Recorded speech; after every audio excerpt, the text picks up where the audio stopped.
Good morning! Mga sitaw ang ating gusto na namang harvestin ngayon. Mga sitaw natin na napakahaba nga din naman ang kanilang mga bunga. Ito yung mga magagandang variety ng ating sitaw.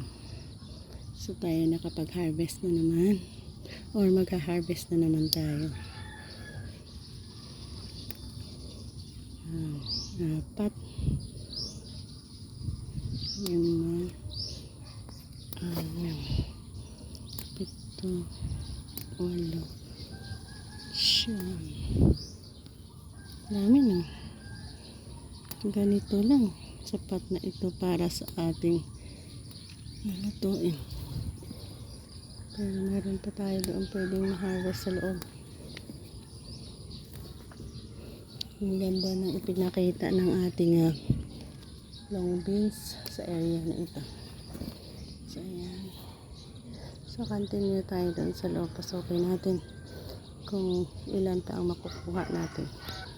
Pagpasok, ganito yung garden natin dyan sa loob. So, pagpasok mo, meron tayo dito nilagay na kalabasa. Ganda ng kalabasa natin.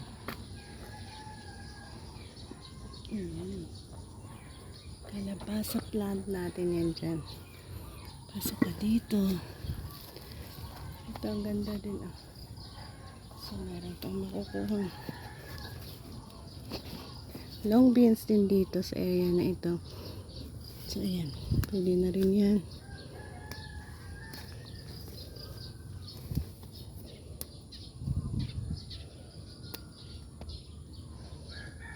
Ang dami pala. Kala ko konti lang makuha natin.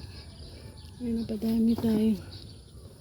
More than enough ito para sa ating lulutuin ngayon. Dito meron din ayan. Ano na tayo dito kukunin.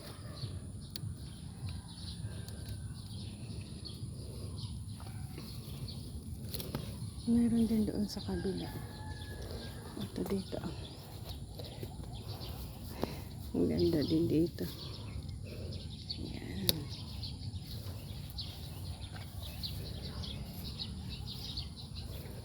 Alanganin pa pala yan.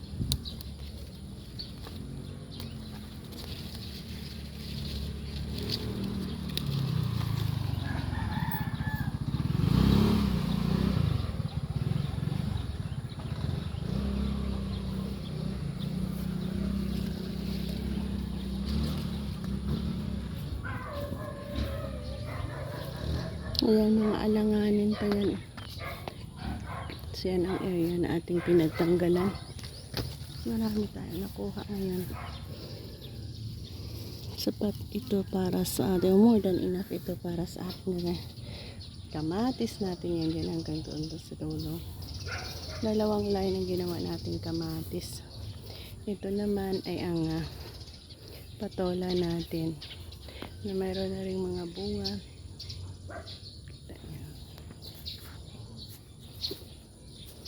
Yan ang ating area kung saan meron tayong itinanim na patola. So asa tayo na maganda ang kinalalabasan ng mga tanim natin sa garden natin na ito.